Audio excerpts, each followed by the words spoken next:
July 5th, 2011 was probably just like a normal day for you and I.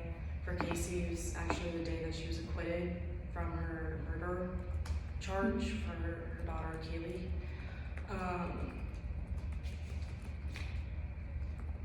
Casey Anthony had a really rough childhood and upbringing, and it caused her case probably in the end to go awry.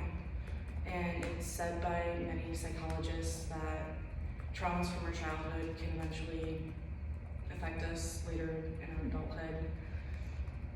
Today, you're going to hear about Casey's childhood and before Casey was born, the events leading up to Kaylee's death and possible causes of death, and events after Kaylee's death, including the trial. And then I will say a trigger warning, there's like mentions of sexual assault, sexual abuse, and homicide. Casey's childhood wasn't a normal childhood, as many people would say. She ended up being sexually assaulted by her father and then sexually abused by her brother as well. And then in the Casey Anthony Where the Truth Lies documentary on HBO Max, it was stated that she was assaulted by her father from ages 8 to 12, and then her brother abused her from ages 12 to 15. And then she also stated that as a child, she would often lie to her friends about her home life as a way to cope. And then Kaylee Anthony is born August 9th, 2005, and it was basically the effects of Casey being sexually assaulted at a house party. And a little while later, Kaylee goes missing, and then 31 days later, she was reported missing through multiple 911 calls from Casey's mother, Cindy. And then Casey lies to investigators about her nanny, saying that her nanny had Kaylee, and she lied about her place of work, stating that she was working with Orlando, and then she also lied about the events of what she was doing while Kaylee went missing. Sorry, they sound a lot. That's okay, yeah, you're fine.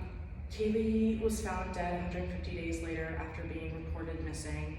She was found in a bag with tape over her mouth in woods less than half a mile away from the Anthony's house. And the research, there wasn't an exact cause of death, it was just stated that it was a homicide. And through the autopsy reports, they said there were multiple reasons why she could have died. It was just stated that it was homicide.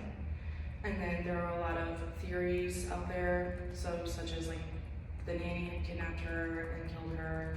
There was suffocation through chloroform. There was accidental drowning, even though we know that it was homicide. George, her grandfather, so Casey's father, had killed her. And then there were also rumors that Casey gave her Xanax, and there was too much of it in her system, so she had to.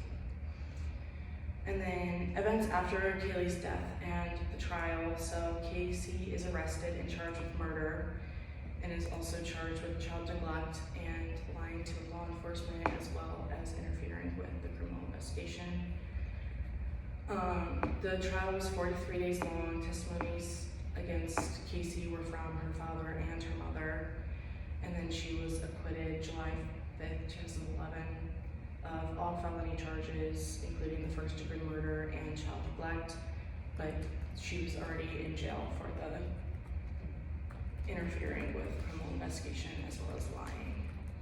And then the childhood of Casey was being the sexual assaults and abuse, causing her to lie just in her childhood, also comes to play later in the trial when she's lying to the law enforcement.